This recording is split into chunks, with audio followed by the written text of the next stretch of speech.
Assalamualaikum warahmatullahi wabarakatuh. Apa kabar sobat-sobat semuanya? Oke, mari kita lanjutkan ceritanya. Bab 201-205. Tuan Ji, wajah halus Sui Muhan berlumuran darah, dan ada memar merah di dahinya. Paha seputih salju di pakaian itu juga berlumuran darah. Memikirkan kaki panjang dan indah yang Tuhan berikan padanya saat dia makan, Ji Fei menjadi semakin marah. Jangan katakan apapun, aku akan menyelamatkanmu. Ji Fei tidak tahu kapan belati muncul di tangannya, dan dia mengayunkannya satu demi satu, mengeluarkan bunyi klik. Dalam sekejap mata, pengekangannya dilepas, dan Sui Muhan akhirnya bisa bergerak. Aku buru-buru mencoba berdiri, tapi badanku pegal, dan aku sudah lama duduk dalam posisi yang sama. Badanku lemas, dan aku terjatuh ke belakang. Ji Fei buru-buru melingkarkan tangan kanannya ke tubuh Sui Muhan yang terjatuh ke belakang, dan memegang tangannya dengan tangan kirinya berdiri kokoh. Ji Fei, mereka menelepon dan meminta uang tebusan 100 miliar, tapi suara peneleponnya diubah, jadi aku tidak bisa mendengar siapa orang itu.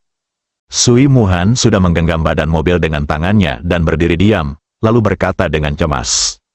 Keluarlah dulu lalu bicara. Ji Fei membantu Sui Muhan turun dari dalam.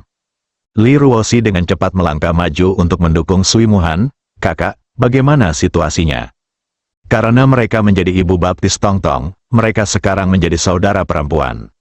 Meskipun Sui Muhan kesakitan di banyak bagian tubuhnya, dia tetap buru-buru mengeluarkan ponselnya dan menyerahkannya kepada Ji Fei. Lihat. Ji Fei mengambilnya, mendengarkannya, dan menyerahkannya kepada Sui Muhan. Terus tunggu kabar dari mereka. Sui Muhan berpikir bahwa dia mendengarkan saudara Qiang dan segera mengangguk, tetapi masih berkata dengan cemas, Tuan Muda Ji, Anda harus membantu saya menyelamatkan Tongtong. Ji Fei mengangguk. Jangan khawatir, karena masalah ini meminta 100 miliar. Ini ditujukan untuk grup Li kita yang baru. Dan Tongtong adalah putri baptis saya dan Ruo Liu. Saya akan menerimanya terlepas dari emosi atau alasan menyelamatkanku. Tiba-tiba sirene berbunyi, lalu belasan mobil polisi dan ambulans berhenti. Su Guofeng melompat keluar sebelum mobil polisi berhenti. Dia berjalan cepat dan bertanya dengan mendesak, Direktur Sui, bagaimana situasinya? Sui Muhan, terima kasih, Direktur Su. Saat ini, pihak lain hanya memberitahu kami bahwa kami membutuhkan 100 miliar, tetapi tidak ada persyaratan khusus tentang cara mengubah anak atau cara mengubah anak. Su Guofeng mengangguk dan memandang Ji Fei. Apakah Anda memiliki petunjuk atau saran bagus dari Tuan Ji? Setelah kejadian terakhir kali, dia juga menghormati orang kuat seperti Ji Fei dari lubuk hatinya. Tidak ada petunjuk, saran saya adalah Anda pergi sekarang. Anda tidak perlu menyelamatkan para sandera. Kong Dali, yang berdiri di samping Su Guofeng, langsung marah. Kamu sombong sekali. Ini bukan tentang kesombongan. Ini tentang apa yang bisa Anda lakukan sebagai petugas polisi. Hu Sueyao berkata dengan keras, terbungkus spray. Dia memahami Ji Fei lebih baik daripada orang lain, karena seluruh keluarganya sudah putus asa, dan Ji Fei lah yang dengan mudah menyelamatkan mereka. Terlebih lagi, jika saya berada di hotel hari ini, jika alih-alih Ji Fei, saya memilih untuk memanggil polisi, saya akan mencari sekelompok pecundang. Su Guofeng dan Kong Dali tidak bisa berkata-kata, tetapi mereka tidak marah di depan Ji Fei. Bagaimanapun, Ji Fei lah yang terakhir kali menyelamatkan para sandera, dan setelah penyelamatan, Kong Dali masih meragukan Ji Fei dan ditampar wajahnya dan tidak bisa berkata-kata. Tepat ketika dia merasa malu, Zhao Yuntian tiba dan matanya pertama kali tertuju pada Sui Muhan. Dokter Sui, bagaimana situasinya? Sui Muhan menggelengkan kepalanya. Selain menelepon untuk meminta 100 miliar, pihak lain tidak mengatakan apa-apa lagi. Berapa? 100 miliar? Mengapa tidak merampok Bang? Kong Dali kaget dan langsung berteriak, mendengus. Wajah Zhao Yuntian segera berubah muram. Pihak lain sepertinya sudah bersiap, hanya untuk 100 miliar dari Bang Anda. Dia mengetahui upaya Bang Ninghai untuk mengumpulkan 100 miliar, dan terkejut dengan tindakan putus asa grup Li baru. Direktur Su, apa rencanamu? Zhao Yuntian memandang Su Guofeng dan bertanya. Su Guofeng menggelengkan kepalanya karena malu. Kepala Zhao, kami baru saja tiba, dan. Ragu-ragu, katakan secara langsung, kata Zhao Yuntian dengan nada tidak puas. Kong Dali menunjuk ke arah Ji Fei. Dia meminta kita untuk mengungsi, jadi kita tidak perlu menjaganya. Suaranya nyaring dan penuh amarah. Zhao Yuntian baru saja melihat Ji Fei dan tidak repot-repot menyapa. Sekarang, Tuan Ji, dalam hal ini, Anda. Ji Fei, Ketua Zhao, masalah ini perlu mengurangi dampaknya dan tidak membuat marah pihak lain. Zhao Yuntian mengangguk, saya setuju dengan sudut pandang Tuan Ji, tapi bagaimana kita bisa menyelesaikannya tanpa mengirim polisi? Ji Fei mencibir dan melirik ke arah Su Guofeng dan yang lainnya, apakah ember nasi ini berguna? Tak kenal belas kasihan, Kong Dali merasakan wajahnya ditampar keras oleh Ji Fei. Jangan terlalu sombong, kalian luar biasa, bukan? Kalau begitu aku akan menelepon polisi sekarang. Zhao Dongjing, senior di Universitas Kedokteran Ninghai dan putra tertua keluarga Zhao di Ninghai, ingin menganiaya saya di Hotel Ji hari ini. Pergi dan tangkap dia. Ketika Hu Sueyao melihat polisi dan Ji Fei saling membujuk, dia menjadi marah dan langsung menyela pidato Kong Dali. Zhao Dongjing, tuan muda tertua dari keluarga Zhao. Semua orang di tempat kejadian terdiam dan tanpa sadar menatap Zhao Yuntian. Ini keponakannya dan polisi mengetahuinya. Mata Zhao Yuntian tiba-tiba melebar, wajahnya penuh keterkejutan, dan kemarahan muncul. Nak, kamu bilang Zhao Dongjing akan bertingkah seperti binatang bagimu. Meskipun Hu Sueyao tidak mengetahui hubungan antara Zhao Yuntian dan Zhao Dongjing, dia memikirkan rumor sebelumnya dan dengan sengaja menyuruh mereka untuk menamparkan wajahnya. Sekarang, Zhao Yuntian bertanya dan langsung yakin. Jika kamu tidak percaya, kamu bisa pergi ke asrama putri Universitas Kedokteran Ninghai dan bertanya. Kamu bisa pergi ke Hotel Ji untuk memeriksa pengawasan. Kamu bisa bertanya pada pengawalnya Zhao Hua, jika saudara Ji Fei tidak melakukannya. Belum tiba, aku mungkin baru saja. Wuho, Hu Sueyao mengangkat bahunya dan menangis dengan sedihnya. Zhao Yuntian melihat Hu Sueyao masih terbungkus spray, memikirkan Zhao Hua mematahkan kaki Zhao Dongjing, dan mengutuk dengan marah, bajingan sialan. Dia akhirnya tahu kenapa Zhao Hua ingin mematahkan kaki Zhao Dongjing. Memikirkan amarah Ji Fei, jika kaki Zhao Dongjing tidak patah, dia akan mati. Pantas mendapatkannya, Anda pantas mendapatkannya. Nak, aku minta maaf soal ini. Aku minta maaf padamu. Aku akan menangani binatang buas ini ketika aku segera kembali. Hu Sueyao merasa begitu cantik di hatinya sehingga dia diam-diam memarahi Zhao Dongjing. Aku khawatir kamu akan menjadi bodoh kali ini. Tetapi, siapa kamu? Kenapa aku harus percaya padamu? Saya pamannya dan wali kota Ninghai. Saya pasti akan bertanggung jawab untuk menyelidiki masalah ini. Zhao Yuntian merasa terhina dan mengungkapkan hubungannya dengan Zhao Dongjing. Kepala Zhao, Anda tidak tahu cara melindungi pejabat, dan Anda tidak ingin membalas dendam kepada saya, orang biasa, bukan? Hu Sueyao berkata dengan tatapan menyedihkan dan malu-malu.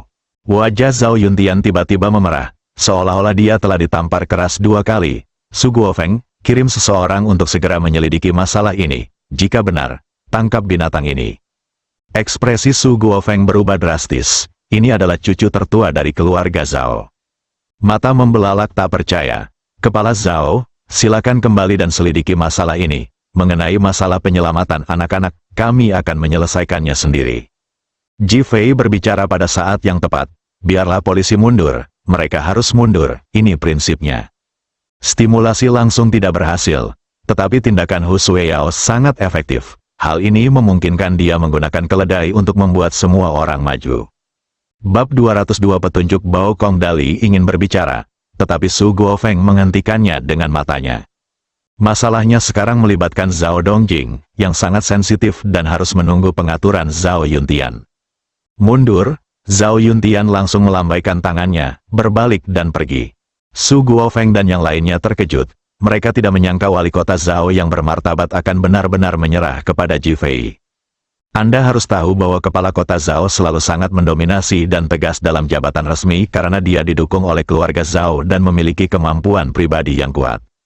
Namun, pemimpin kota seperti itu sebenarnya menundukkan kepalanya kepada Ji Fei. Su Guofeng dan yang lainnya memandang Ji Fei dengan mata yang tak terbayangkan, dan untuk pertama kalinya, mereka penuh ketakutan. Ji Fei melihat ke belakang Su Guofeng dan diam-diam memuji dalam hatinya bahwa pemimpin ini memang berani. Dia dapat menahan tekanan dalam keadaan seperti itu. Padahal, siapapun yang jeli bisa melihat bahwa masalah ini ditujukan pada grup Li baru, dan targetnya adalah 100 miliar. Jika polisi terlibat, mungkin tidak akan ditangani dengan baik, dan nyawa anak tersebut akan hilang alih-alih. Sekarang, jika Anda memilih untuk mempercayai Ji Fei, mungkin akan ada masa depan yang cerah. Zhao Yuntian dan yang lainnya pergi. Sui Muhan memandang Ji Fei. Apa yang harus kita lakukan sekarang? Menunggu teleponnya, ngomong-ngomong, ayo kita rawat lukanya. Ji Fei sangat tenang, yang membuat Sui Muhan merasa lebih tenang. 3 menit kemudian, sebuah mobil hitam biasa berhenti. Lao Qi kecil melompat keluar dari mobil Qiyuan, membawa kotak obat kecil di punggungnya, seperti seorang dokter pengobatan Tiongkok kecil. Lama, kakak, aku di sini. Begitu Qiyuan berteriak, Ji Fei menghentikannya dengan matanya dan dengan cepat mengubah kata-katanya. Ji Fei menunjuk ke arah Sui Muhan, rawat luka Dong Sui. Ya, Qiyuan berjalan mendekat dan berkata, Dokter Sui, biarkan saya memeriksa luka Anda. Tersenyum dan berbicara dengan lembut, Sui Muhan mendengarkan instruksi Ji Fei tentang cara menangani lukanya, tetapi dia tidak menyangka akan ada dokter pengobatan muda Tiongkok yang datang. Meskipun dia cemas dan tidak begitu percaya, Ji Fei tetap mengikuti pengaturannya. Qiyuan berperilaku sangat percaya diri dan tenang, memeriksa denyut nadi, akupuntur, dan mengoleskan salep. 1/4 jam kemudian, berbagai luka Sui Muhan di tubuhnya sembuh 7 hingga 8 poin. Rasa sakitnya berkurang secara signifikan, dan kondisi mentalnya pun membaik, jauh lebih baik. Dengan keterkejutan di matanya, dia menatap Qiyuan dan berkata dengan penuh semangat, terima kasih. Qiyuan berkata sambil mengemasi kotak obat, sama-sama. Li Ruoxi, yang mengamati dari samping, diam-diam terkejut. Siapa Ji Fei ini? Mengapa semua orang yang dia kenal begitu luar biasa? Hu Sueyao sangat memuja Ji Fei sehingga dia tidak merasakan sesuatu yang aneh pada Ji Fei. Matanya dipenuhi kegembiraan, dan dia berharap dia bisa sakit meskipun dia tidak sakit. Pihak lain begitu tenang sehingga dia belum menelepon. Ji Fei melihat ke kejauhan dan bergumam. Qiyuan telah melewati Phoenix dan mungkin mengetahui situasinya. Matanya tertuju pada Mercedes-Benz yang jatuh, dan tiba-tiba dia menemukan rambut kuning jatuh di samping jendela mobil. Saat Qiyuan berjalan mendekat, dia merasakan bau yang familiar dan mempercepat langkahnya.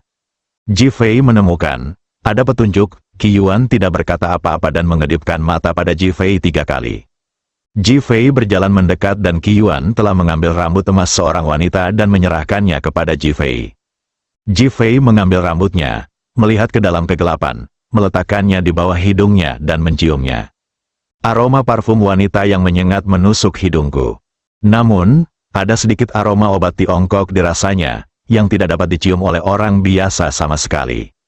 Namun, Ji Fei dan Qiyuan telah bekerja bersama selama bertahun-tahun dan menjadi sangat akrab satu sama lain. Inilah yang sengaja ditinggalkan Qiyuan pada Jin Lingbin dan dibawa pergi oleh Dai Li. Setelah memastikan identitas wanita yang menculik anak itu, mata Ji Fei berkilat dingin. Saya akan membawa Dong Sui untuk menyelamatkan anak itu, dan Anda membawa mereka berdua kembali ke Villa Long Xiang Yuan.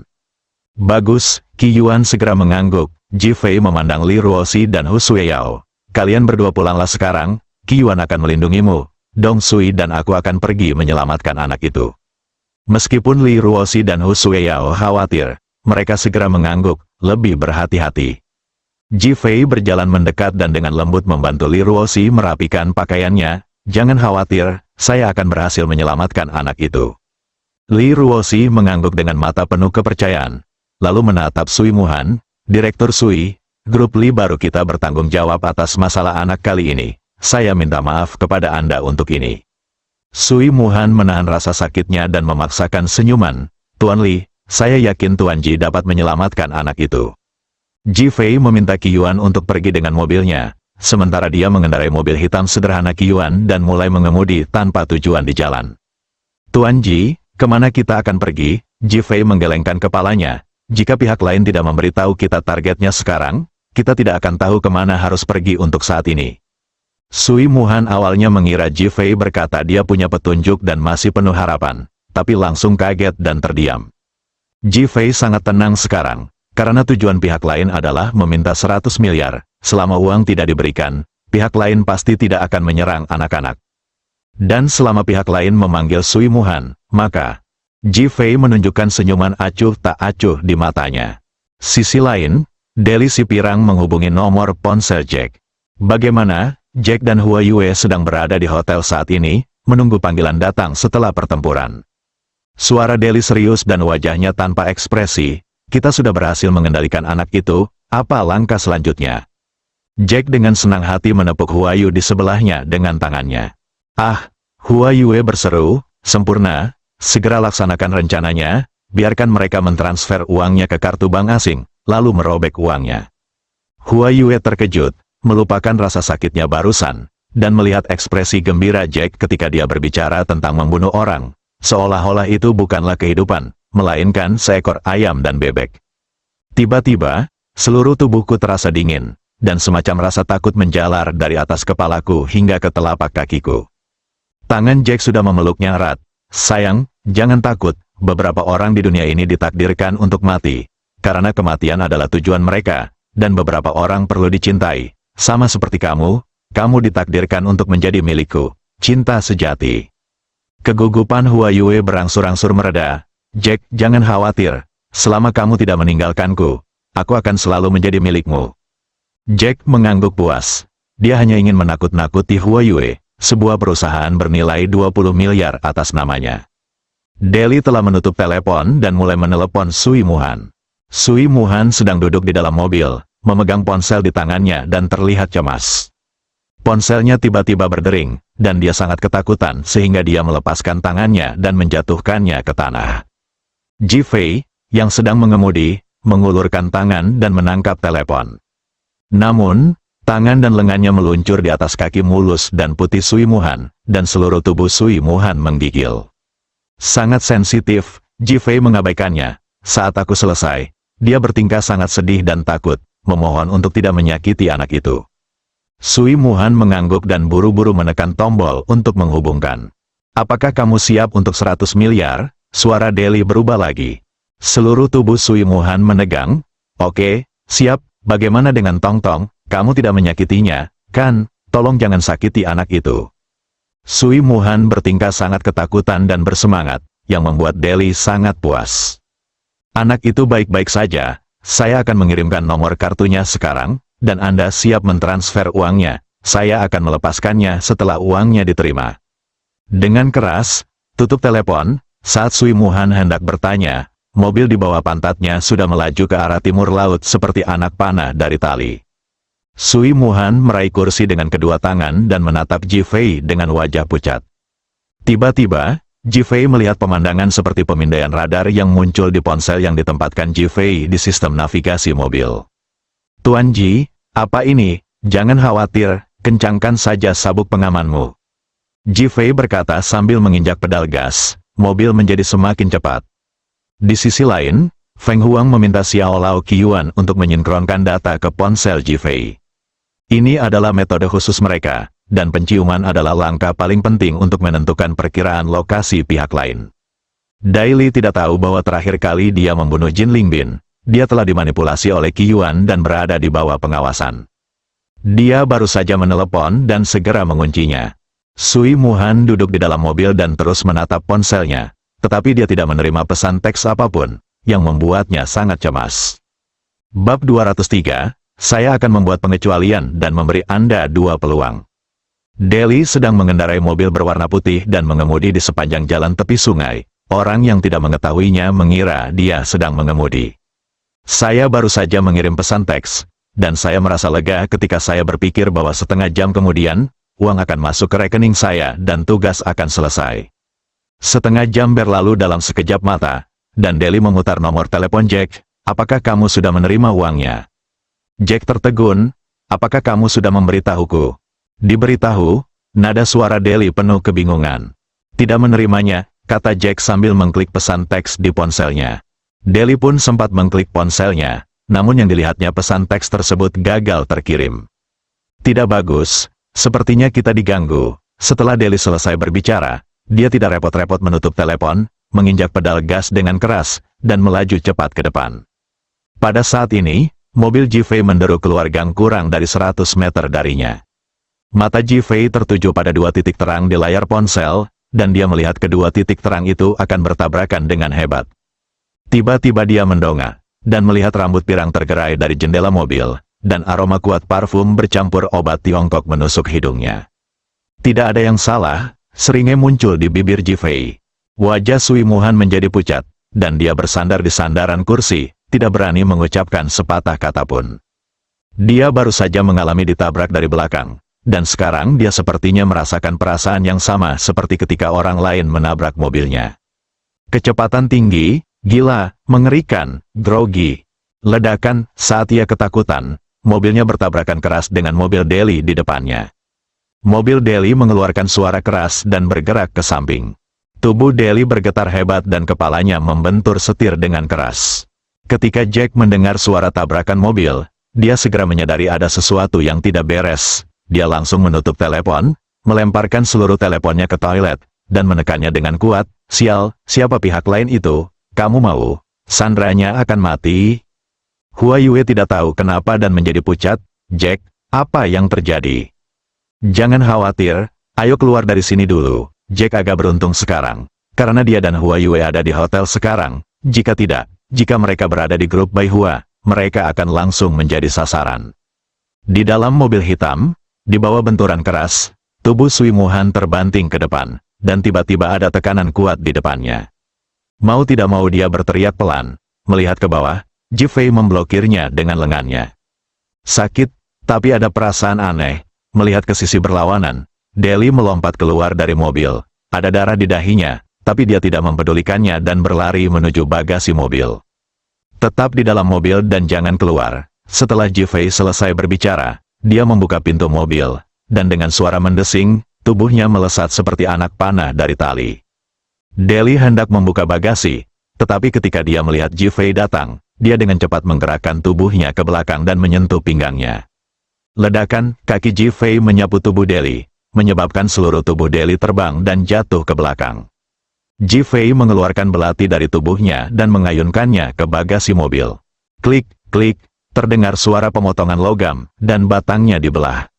Melihat ke bawah, mulut Tong-Tong tersumbat dan dia berbaring diam di dalam. Ji-Fei dengan cepat mengulurkan tangan untuk memeluk Tong-Tong. Jangan bergerak, Deli berteriak keras dari belakang Ji-Fei. Tubuh Ji-Fei tiba-tiba berhenti di tempatnya. Sialan, kamu hampir merusak perbuatan baikku. Deli memarahi dengan marah. Ji-Fei, apakah anak itu ada di dalam mobil? Sui Muhan berlari keluar dari mobil dan berteriak dengan cemas. Ji-Fei merasa tertekan dan menyuruhnya untuk tidak turun, tapi dia malah lari. Tepat ketika dia hendak mengambil tindakan terhadap Daili, Daili sudah tiba di samping Sui Muhan. Sui Muhan ingin melarikan diri, tetapi langsung dikendalikan, dan kemudian pistol diarahkan ke kepala Sui Muhan. Sui Muhan merasakan dinginnya moncong pistolnya, lalu tiba-tiba teringat bahwa Ji-Fei baru saja berteriak agar dia tidak turun. Dengan mata penuh ketakutan dan rasa malu, dia menatap Ji-Fei dengan bingung. Lepaskan dia, aku akan membiarkanmu pergi dengan selamat. Ji-Fei berbalik perlahan dan menatap Deli dengan mata dingin. Hahaha, apakah kamu sedang bermimpi? Apakah aku melepaskannya? Bukan hanya aku ingin membunuhnya, aku juga ingin membunuhmu. Deli merasakan sakit di keningnya dan menjadi semakin marah. Tangan yang memegang pistol itu sedikit bersemangat. Selama bertahun-tahun, dia telah menjalankan misi yang tak terhitung jumlahnya dan membunuh banyak orang. Tetapi dia belum pernah menemui hal yang sangat disayangkan seperti hari ini. Saya tidak mendapatkan uang dan hampir kehilangan nyawa saya. Perhatikan kata-kataku, letakkan pistolmu sekarang dan aku akan memberimu kesempatan untuk hidup. Aku akan membunuhmu lain kali. Jika tidak kamu pasti akan mati sekarang. Ji-Fei masih bersikap tenang dan sepertinya tidak takut dengan pistol yang diarahkannya ke pelipis Sui Muhan. Deli sangat marah mendengar kata-kata Ji-Fei hingga dia mencibir. Apakah kamu bodoh? Kamu masih mengancamku sekarang. Apakah kamu tidak takut aku akan menembakmu terlebih dahulu? Ji-Fei tersenyum dan menggelengkan kepalanya. Aku akan membuat pengecualian hari ini dan memberimu kesempatan lagi untuk melepaskan Sui Muhan. Aku akan menyelamatkan nyawamu. Izinkan saya mengingatkan Anda, saya selalu memberi kesempatan kepada orang lain, dan yang memberi kesempatan adalah teman saya. Tidak ada peluang bagi musuh saya. Aku memberimu 2 kesempatan hari ini. Ini pengecualian. Jika kamu tidak menghargainya, kamu akan menyesalinya. Aku sangat menyesalinya. Aku akan menghajarmu sampai mati sekarang juga. Deli menyandera Sui Muhan. Ji-Fei tidak hanya tidak takut, Tetapi dia juga sangat sombong sehingga seolah-olah dia memintanya untuk melepaskannya, yang membuatnya sangat marah. Tidak dapat menahan amarahnya lebih lama lagi. Dia tiba-tiba mengarahkan pistolnya dan mengarahkannya ke kepala Ji Fei. Aku akan meledakkan kepalamu. Mengapa? Ji Fei Yun menghela nafas ringan, seolah dia mengasihani akhir dari sebuah kehidupan. Dasar bajingan, berhentilah berpura-pura, aku akan menghancurkanmu sekarang. Deli menarik pelatuknya dengan keras. Tidak, Sui Muhan menutup matanya dengan putus asa. Suara tembakan, tetapi orang-orang menghilang. Deli tercengang, bukankah ini manusia? Dia segera ingin mengambil kembali pistolnya dan mengarahkannya ke Sui Muhan, tapi dia tidak bisa bergerak. Melihat ke atas, Ji Fei berdiri di depannya dengan senyuman di wajahnya, dan tangannya yang memegang pistol sudah dipegang oleh Ji Fei.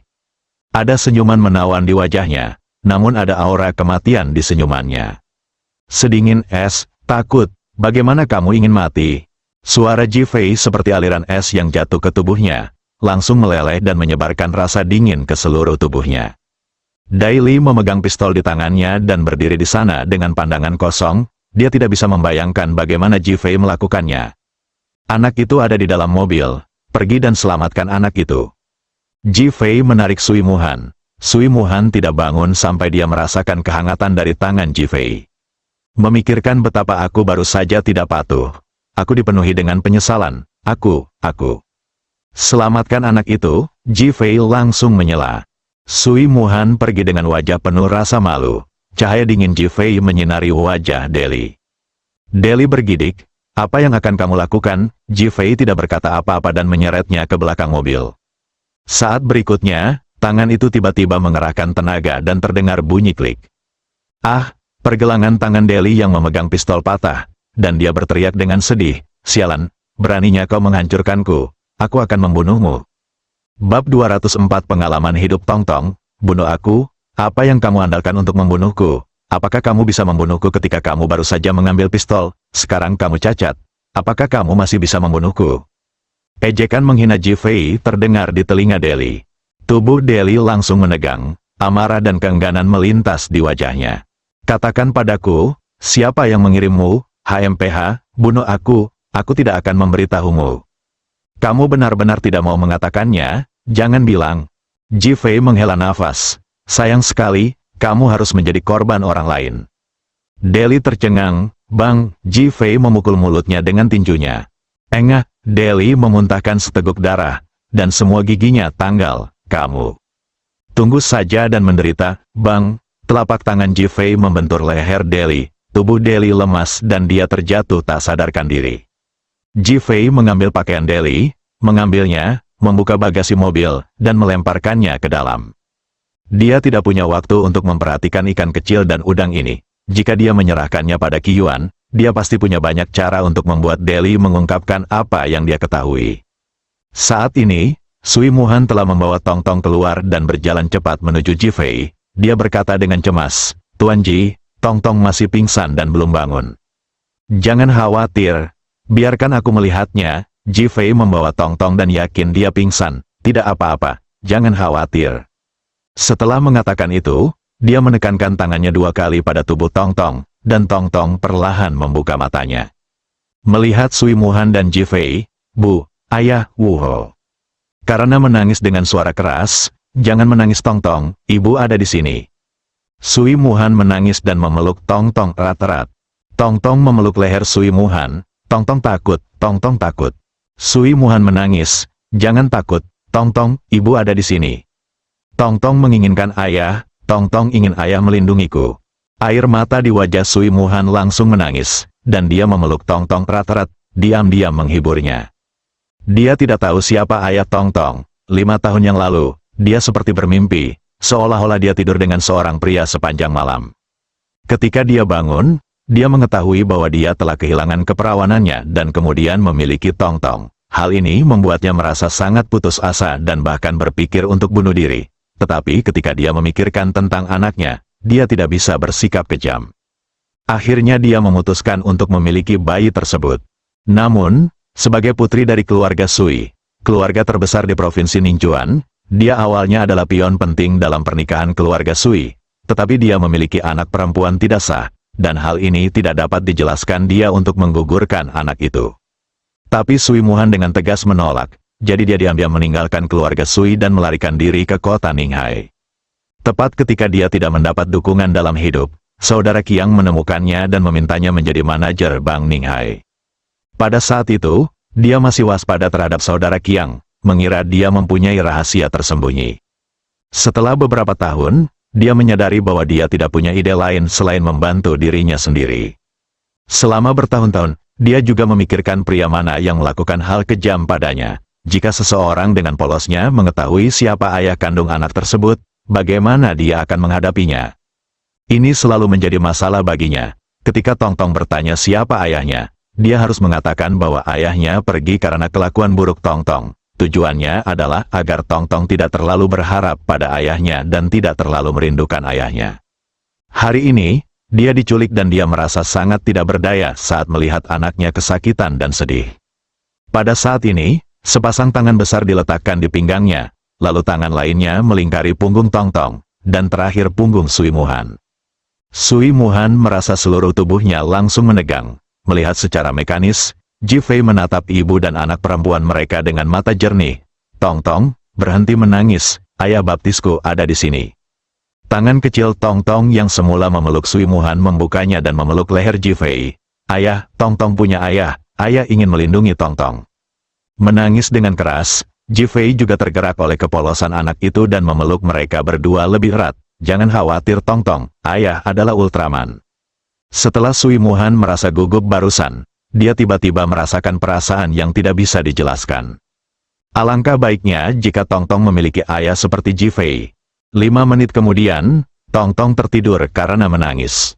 Ji Fei membawa Tong Tong ke dalam mobil dan pergi ke komunitas Feng He Rili tempat tinggal Sui Muhan. Dalam perjalanan, saya menelepon Li Ruoxi untuk mengatakan bahwa dia aman.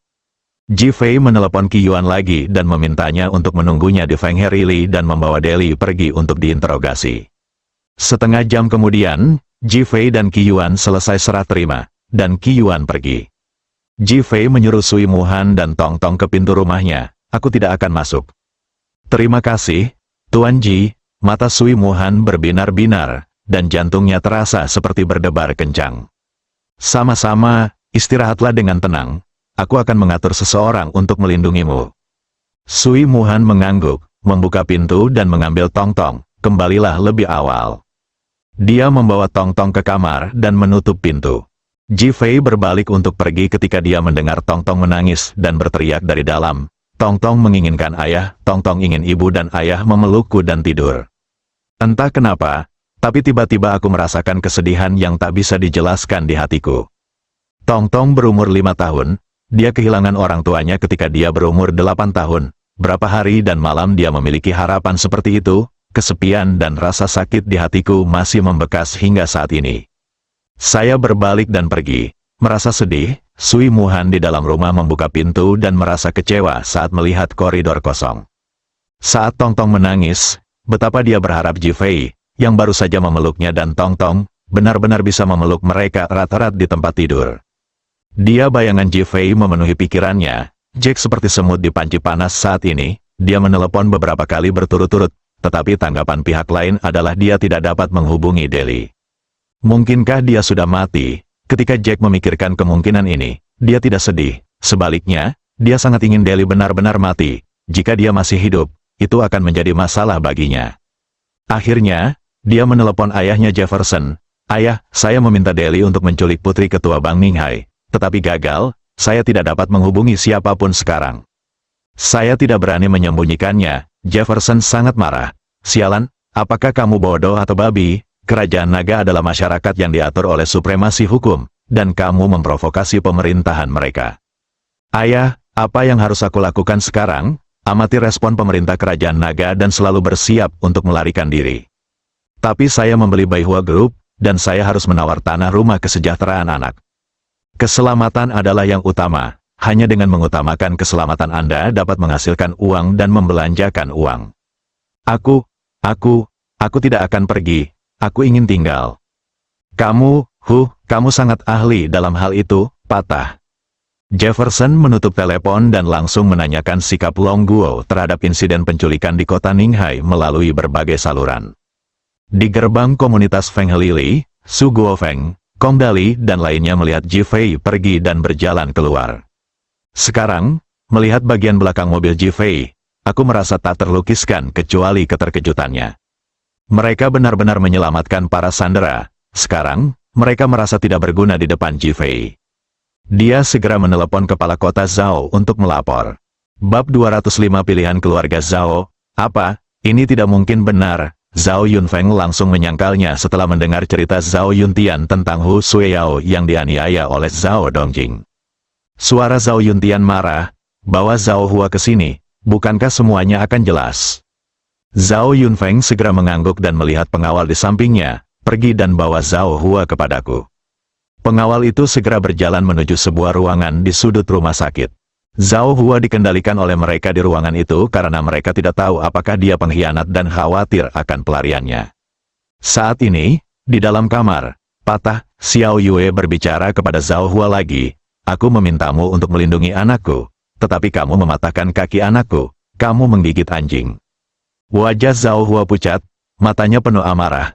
Nyonya, saya akan mengatakannya lagi. Saya mematahkan kaki Tuan Muda Zhao untuk melindunginya. Jika tidak, yang Anda lihat sekarang adalah mayat yang dingin. Patah, telapak tangan Xiao Yue jatuh lagi. Zhao Hua, keluarga Zhao kami telah membesarkanmu sebagai keluarga Zhao.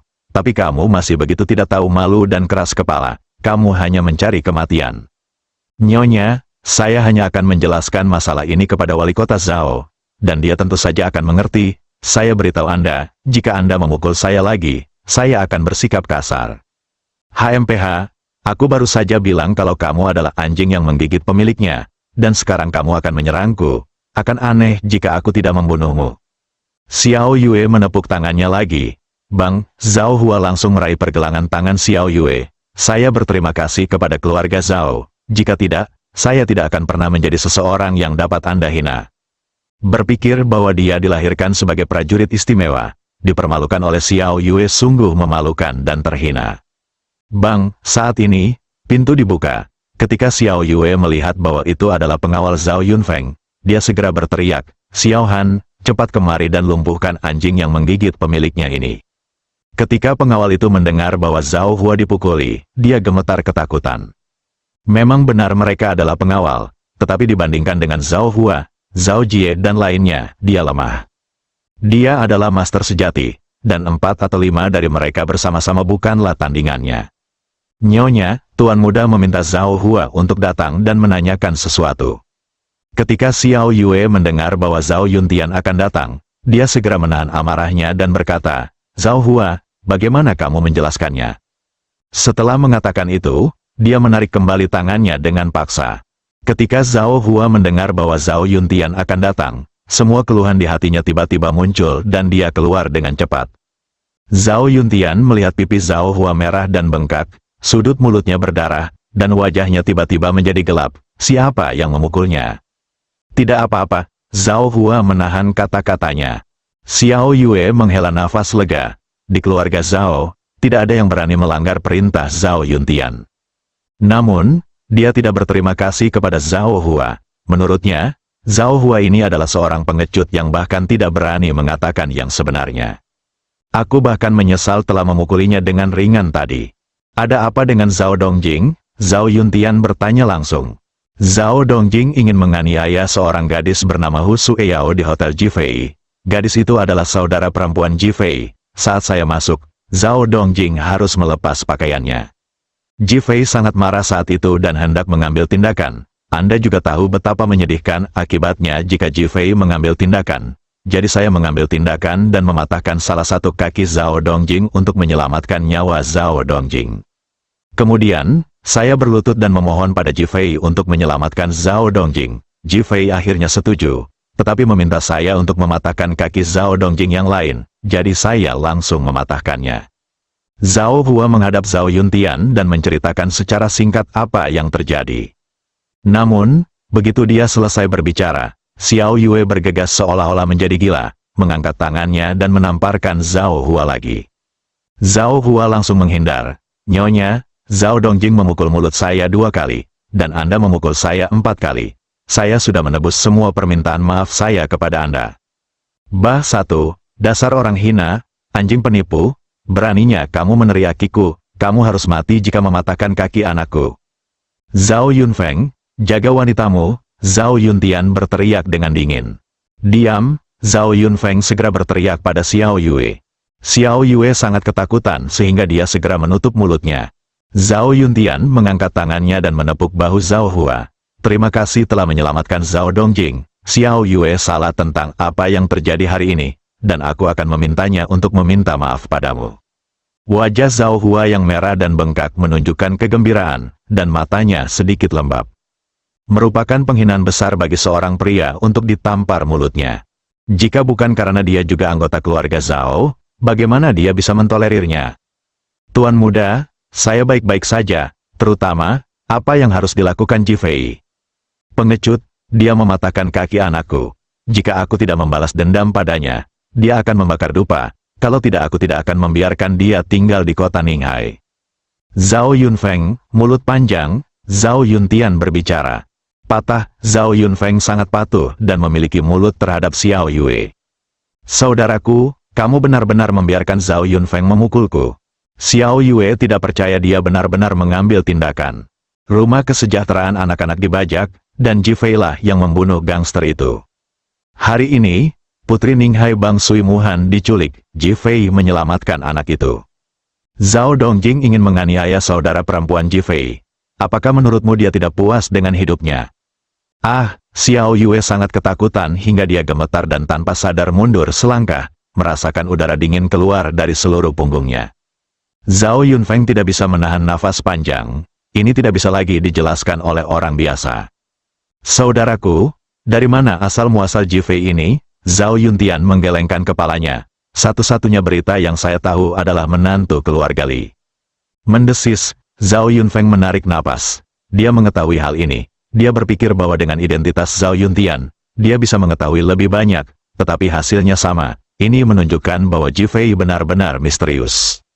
Besok Anda akan pergi ke grup Li baru secara langsung untuk meminta maaf kepada Ji Fei. Pada saat yang sama, grup Zhao akan menarik diri dari penawaran rumah kesejahteraan anak-anak. Saudaraku, jangan khawatir tentang hilangnya kota atau tempat. Kota Ninghai ini telah memasuki siklus 5 tahun atau 10 tahun. Ini adalah waktu untuk mempekerjakan orang. Jika saya dapat menahan risiko ini, keluarga Zhao akan berhasil uang yang tak ada habisnya di masa depan. Zhao Yunfeng langsung mengerti. Saudaraku, jangan khawatir. Pasti tidak akan ada konflik antara saya dan grup Li baru di masa depan. Zhao Yuntian mengangguk dan memandang Xiao Yue. Ingat, jagalah putramu. Beberapa pohon besar akan bermanfaat bagimu seumur hidup. Beberapa orang tersinggung dan mereka akan mati dengan menyedihkan. Beralih untuk melihat pengawal keluarga Zhao, Zhao Hua adalah panutanmu. Ini adalah keluarga Zhao kita yang sebenarnya, mampu membungkuk dan meregangkan tubuh, rela dipermalukan demi tuannya. Zhao Hua akan langsung berperan sebagai keluarga Zhao kapten keamanan di langkah selanjutnya. Zhao Hua tercengang, dan semua pengawal di ruangan itu tercengang. Meskipun Zhao Hua hanya menjabat sebagai kapten keamanan, dia setara dengan komandan keempat keluarga Zhao. Setelah lelaki tua itu, Zhao Yuntian, dan Zhao Yunfeng, ada Zhao Hua. Bahkan Zhao Dongjing dan Xiao Yue harus mendengarkan pengaturan Zhao Hua. Zhao Yuntian menepuk bahu Zhao Hua. Lakukan pekerjaan dengan baik, tugasnya sangat berat. Ji Fei harus menemukan segala cara untuk mempertahankan garis ini. Setelah terkejut sebentar, Zhao Hua tersadar dan berkata, "Jangan khawatir, Tuan Muda." Zhao Yuntian mengangguk, membuat beberapa pengaturan dan pergi. Bersambung.